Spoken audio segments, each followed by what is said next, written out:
Selamat malam Jumat sedulur-sedulurku semuanya, selamat datang di channel Sketsa Misteri.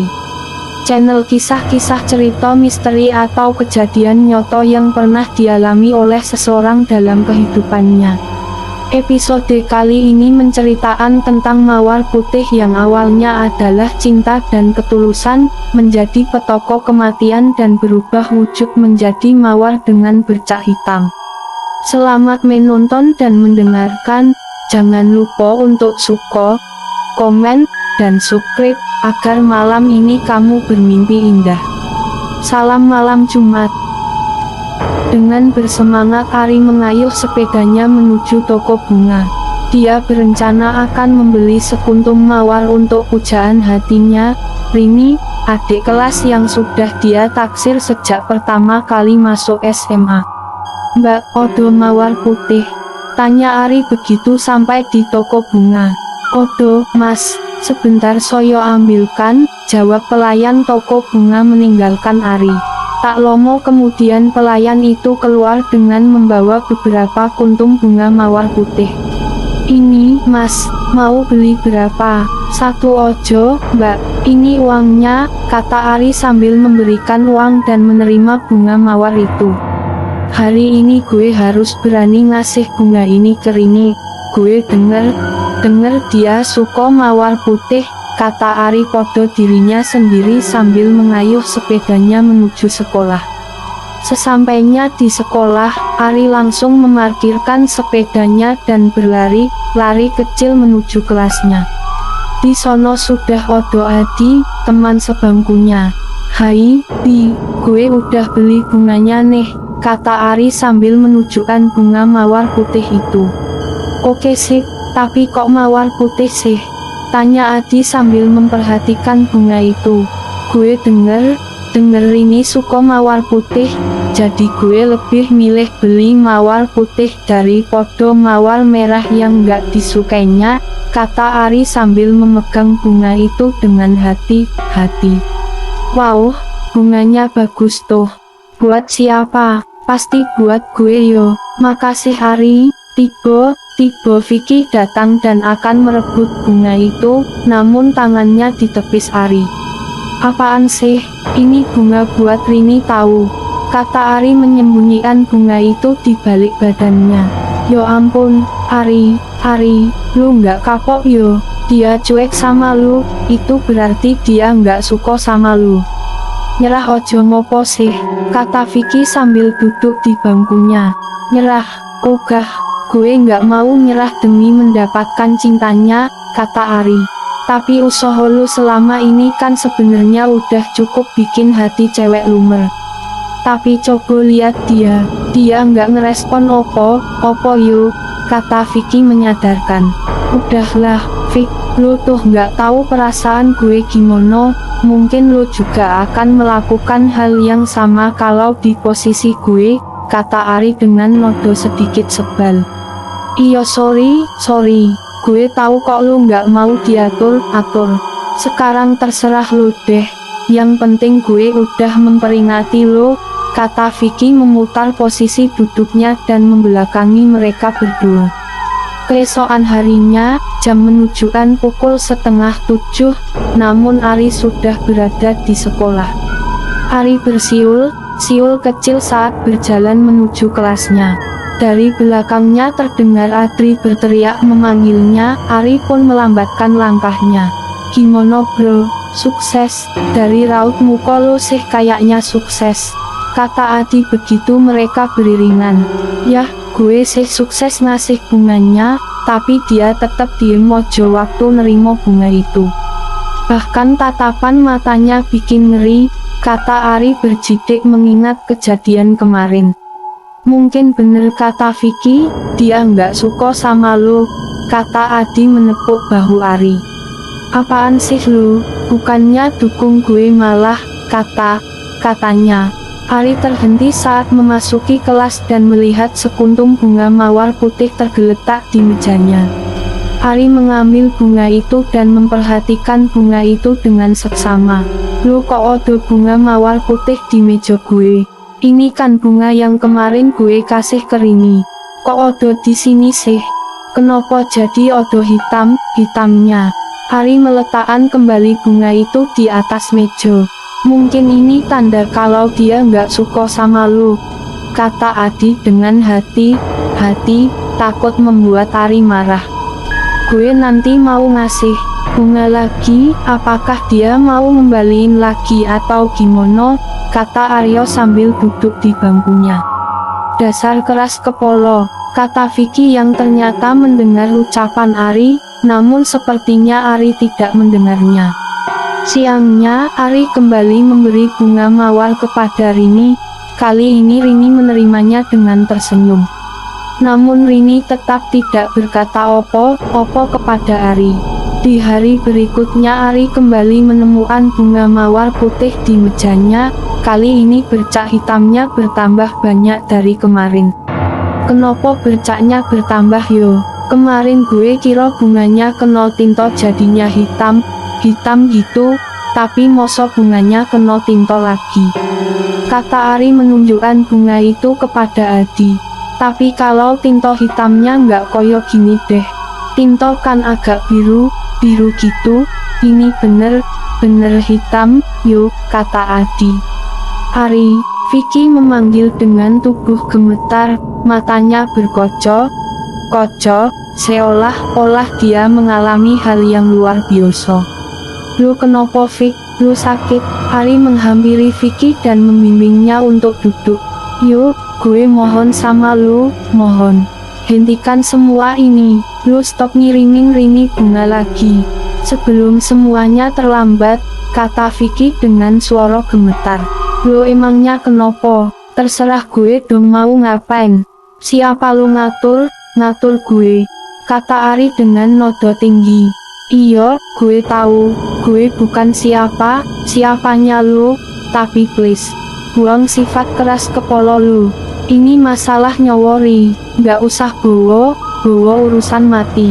Ini nggak ada hubungannya, mono ada hubungannya coba orang ngasih bunga sama mati.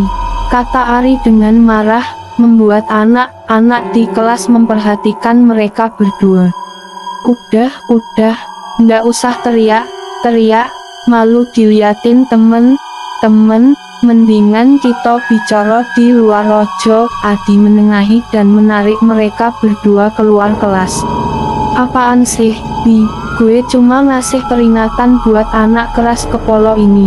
Kalau dia tetap keras kepala yo terserah, gue nggak peduli, kata Vicky meronta mencoba agar tangannya terlepas dari cengkraman Adi dan berhasil. Vicky langsung berlari menuju kelas. Lu gimana sih Ri? Moso sama cewek kasar koyo gitu, gertak Adi saat mereka di luar kelas.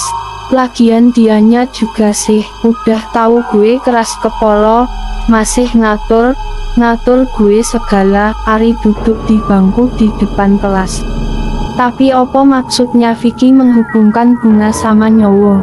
Tanya Adi. Tahu tuh anak, aneh banget, kata Ari sambil memukul tembok di sebelahnya. Tiba matanya menangkap sesosok orang yang tak asing. Rini sedang berjalan ke arahnya. Rini tuh, Adi berbisik. Udah tahu, jawab Ari tanpa mengalihkan pandangannya dari Rini. Mungkin dia mau jelasin tentang bunga itu, bisik Adi lagi. Rini semakin dekat dengan mereka berdua. Rini terlihat berjalan menunduk dengan langkah kaki tersop, seok. Rini, lu kenapa? Kaki lu sakit? Tanya Ari seraya berdiri begitu Rini sudah dekat dengan mereka. Namun Rini terdiam saja dan terus berjalan. Tiba hawa terasa dingin, angin berhembus pelan namun membawa aura mistis. Adi mengarahkan pandangannya ke sekelilingnya, sepi, hanya di kejauhan terlihat beberapa anak. Rin, Ari memanggil sekali lagi. Dengan cepat Rini menengok, namun yang terlihat adalah wajah mengerikan Rini dengan bola mata berwarna putih. Sontak Ari dan Adi berteriak dan langsung berlari masuk ke kelas. Kenapa lu? Pagi udah teriak. Vicky menyambut dengan tatapan sinis. Vicky, Please ceritain semua yang lo tahu tentang Rini. Sekarang gue percaya sama lo. Ari tak memperdulikan pertanyaan Vicky. Sekarang lo udah tahu. Ntar ojo yo ceritanya, udah masuk, kata Vicky begitu melihat guru memasuki kelas. Beneran lo, pokoknya lo harus ceritain semuanya, kata Adi. Iyo tenang ojo, jawab Vicky. Siangnya sepulang sekolah Adi dan Vicky duduk di tepi lapangan basket. Di sekolah sudah sepi, hanya beberapa anak yang ekskul masih berkeliaran. Ari dan Adi menantikan kata yang keluar dari mulut Vicky. Jadi gini, gue udah tanya sama temennya Rini, katanya Rini itu anaknya aneh banget. Siapapun yang mengganggu dia pasti kena musibah, kecelakaan, jatuh atau apalah. Pokoknya dia misterius banget, kata Vicky, lalu menarik nafas dan melanjutkan bercerita. Terus masalah bunga itu, gue tanya sama kakek gue. Ternyata dulu kakek gue tetanggaan sama neneknya Rini. Kakek gue bilang, sebelum kematian neneknya, Rini digangguin sama cowok. Dia selalu dikirimi mawar putih. Kejadian itu membuat Rini merasa keteror. Vicky kembali menarik nafas, membuat Ari dan Adi semakin penasaran. Karena neneknya sayang sama Rini, beliau bersumpah, jika nanti beliau meninggal moko arwahnya akan selalu menjaga Rini dari gangguan cowok jahat. Dan kata kakek gue, setelah neneknya meninggal, aura di sekitar Rini dan rumahnya aneh banget, membuat nggak nyaman, makanya kakek gue pindah. Vicky mengakhiri ceritanya. Lah terus hubungan bunga sama nyawa opo? Tanya Ari. Oh iya gue lupa, dulu setelah kematian neneknya Rini, Odo juga yang ngirim bunga mawar putih, dan bunga itu selalu kembali dengan bercak hitam. Awalnya bercaknya sedikit, tapi setelah 2-3 kali ngirim bunga dan bunga itu kembali bercaknya bertambah banyak, dan bunga terakhir berubah warna menjadi hitam. Dan gak lama setelah itu, si pengirim bunga itu meninggal, kata Vicky membuat Ari dan Adi tersentak mendengar kata terakhir. Lu jangan bercanda Vic, itu semua bohong kan? Bilang kalau lu bohong Vic, ayo bilang. Ari terlihat mulai panik. Gue serius yuk, awalnya juga gue nggak percaya waktu kakek cerita. Tapi korbannya juga nggak cuma 1 atau 2 orang, tapi banyak, kata Vicky meyakinkan. Korbannya pengirim bunga semua? Tanya Adi. Dilihatnya Ari gemetar ketakutan. Iya, mereka mengirimkan 3 tangkai bunga mawar putih lalu meninggal, jawab Vicky. Tapi kenapa mereka masih mau ngirimi bunga? Kalau korbannya siji orang sih masih bisa dirahasiaan, tapi bukannya korbannya banyak. Seharusnya mereka nggak mau mengalami hal yang sama kan? Tanya Adi. Nah itu dia, katanya Rini tuh punya aura yang bisa menarik perhatian cowok. Tapi nggak semua cowok, hanya cowok keras kepala, kata Vicky sambil melirik Ari lalu melanjutkan, walaupun mereka sudah diperingatkan tapi mereka nggak mau mendengar. Iya emang gue keras kepala, tapi opo manfaatnya buat Rini? Tanya Ari. Katanya sih untuk membuat neneknya tetap menjaga dan selalu di sisinya. Dia harus mempersembahkan nyawa orang yang mengirimi dia bunga mawar putih. Yo gue nggak percaya, makanya tadi pagi gue tanya ke Rini. Tapi Rini jadi aneh, suaranya serak gimana gitu, lirikan matanya tajam, dan waktu gue mau pergi, bola matanya jadi putih semua. Vicky bergidik mengingat kejadian tadi pagi. Tapi pengirim itu meninggal kalau dia menerima bunga mawar hitam kan? Tenang Ri, tadi bunganya belum sepenuhnya hitam. Makanya jangan kirimi Rini bunga lagi, udah cukup, kata Adi. Sebenarnya, Tadi pagi gue udah ngasih bunga lagi buat dia, kata Ari menunduk. Dari suaranya terdengar Ari sangat ketakutan. "Apaa, Ari, jangan bercanda. Gimana nih, gue nggak mau lo kenapa, nopo," kata Vicky kaget. "Serius Vic, gue taruh di meja ini waktu gue baru berangkat. Entah kenapa seperti Odo yang membisikkan ke gue buat cepet ngasih bunga itu ke Rini," kata Ari dengan suara gemetar. "Sekarang gue udah nggak bisa bantu opo Ri, gue nggak berani. Bisa jadi akibat yang terjadi akan lebih buruk," kata Vicky dengan air mata yang mulai mengalir di pipinya. "Vicky, jangan ngomong koyo gitu dong. Emangnya lu mau Ari mati konyol goro bunga," kata Adi. Dia sedang berpikir keras mencari jalan keluar. "Percuma Adi, seperti apapun usaha kita, nggak akan berhasil. Lawan kita bukan manusia, ingat itu," kata Vicky sambil memeluk lututnya yang gemetaran. Tiba, ada sesuatu yang terjatuh di depannya. Benda yang sebenarnya indah, namun tidak untuk saat ini. Sang mawar hitam telah datang untuk mengambil nyawa. "Gue nggak mau mati, gue nggak mau mati." Ari segera berlari menuju parkiran sepeda. Ari segera pergi meninggalkan sekolah tanpa mempedulikan panggilan teman-temannya. Dengan pikiran kalut dia mengayuh sepedanya. "Ari, jangan pergi," Vicky dan Adi berteriak sambil berlari menyusul. Namun, Ari baru saja keluar dari gerbang, sebuah truk langsung menyambarnya dengan keras. Ari terpental cukup jauh hingga membuat kepalanya terbentur cukup keras. "Ari!"